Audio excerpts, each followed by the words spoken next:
Home is supposed to be a safe place, but for Ella it didn't always feel that way.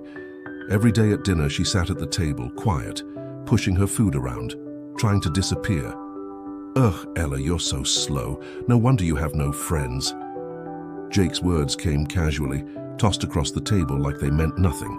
But to Ella, they weren't just words. They stuck to her skin, echoing in her head long after the conversation ended. Her mum sighed, but didn't look up from her phone. Her dad turned the page of his newspaper, not even glancing at her. No one said anything. Ella laughed less these days, talked less. She moved through the house like a shadow, unnoticed. Even Max, her dog, seemed to understand. He rested his head on her lap, his big brown eyes watching her as if to say, "I see you." But did anyone else? That night, Ella curled into herself, whispering the words she had heard too many times. Not smart enough, not pretty enough, not interesting enough. The door swung open. Jake stood there, arms crossed, frustration clear on his face. "Mom and Dad always baby you," he muttered. "It's so annoying." Ella flinched, gripping her blanket a little tighter. Max let out a low growl, his ears twitching. Jake wasn't always like this. She remembered when he used to look out for her, when he would defend her on the playground or share his snacks. But something had changed. Maybe he wasn't just trying to hurt her.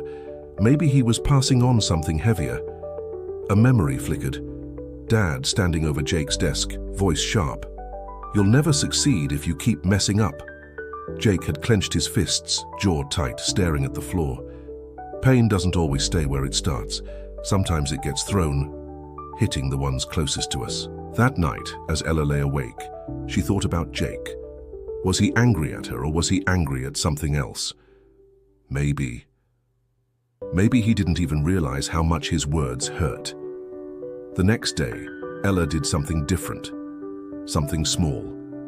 She slid a sticky note across the table. Jake frowned, picked it up and read the words. "You don't have to be mean to be strong. You're a great big brother when you want to be."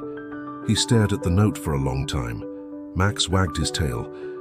For the first time in a while, Jake really looked at his sister. His voice was quieter this time. "Sorry, Ella." It wasn't perfect. It didn't erase everything, but it was a start. Sometimes we don't realize the weight of our words until we choose different ones. A small act of kindness can break a cycle. It can turn a house back into a home. Be kind, even at home. Thank you for watching. If you enjoyed this, please like, share, and subscribe for more stories.